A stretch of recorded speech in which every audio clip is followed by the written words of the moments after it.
Well, I thought Hearn was terrific. I mean, we knew how good he can be, and when he's on, he's really, really good.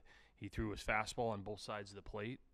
He's got a very good changeup and a breaking ball that he can drop in there, and we just weren't able to get good aggressive passes against him, and we knew that he wasn't a strikeout pitcher. We made him into a strikeout pitcher, and that's his credit. He spotted the ball up and did a nice job, and so I knew it was going to be a tough game. I did.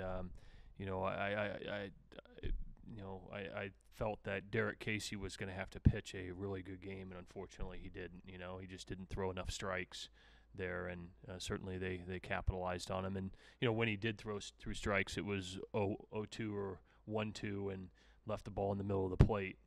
So he's got to learn from that and be better at his next opportunity. But I thought Hearn came in here and pitched us as good as anybody's pitched us in this ballpark in quite some time, I think.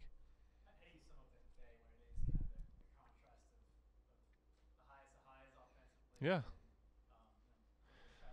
Well, we talked about it after the game, after the first game, that we would have to, switch our approach pretty darn quickly because the guy that we were facing in Hearn in game two was going to be dramatically different than what the game one starter was, and we just didn't do a good job of that, and that's a testament to him. I don't know as much as us not doing a good job as the quality of pitches that he made, and so certainly 18 innings, it was the two different stories, certainly in both the two ball games.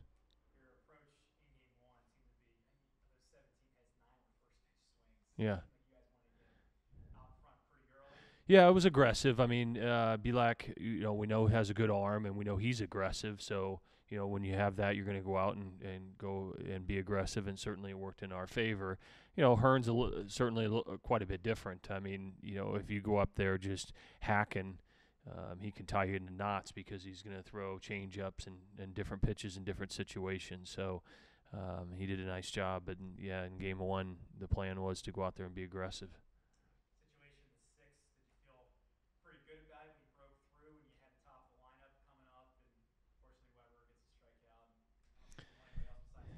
Yeah, I mean, we have bases loaded, no outs, and you're still in the ball game.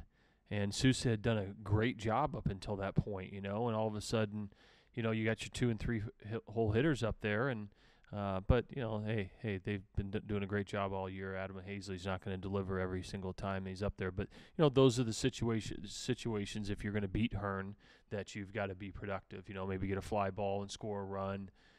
Maybe the pressure mounts a little bit and get a big clutch hit and see what happens. But we just couldn't muster enough.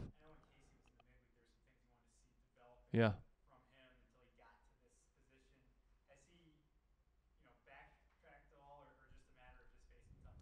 Well, he's just not throwing as many strikes as he was, when we moved him into the rotation and the weekend rotation, and then when he first started in the rotation on the weekend. So he's got to get that back. I mean, the one inning that they scored 4 runs, he walked 3 batters, and I believe he walked the 8 and 9 hole. No.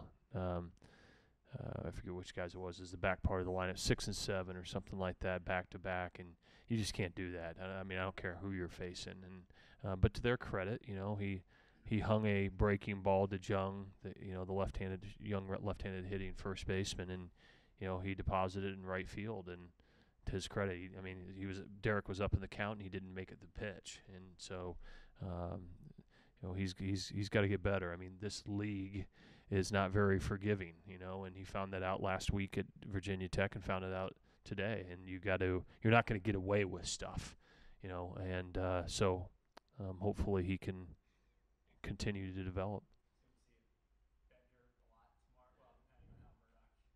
Yeah, I mean, Bet hasn't pitched yet. I mean, the situation just didn't call for it. I was hoping Derek would give us a good quality start, and then we could, give the ball to Alec, but that didn't work out. So certainly, Alec and both Tommy haven't pitched yet, and they'll be ready to go, right away.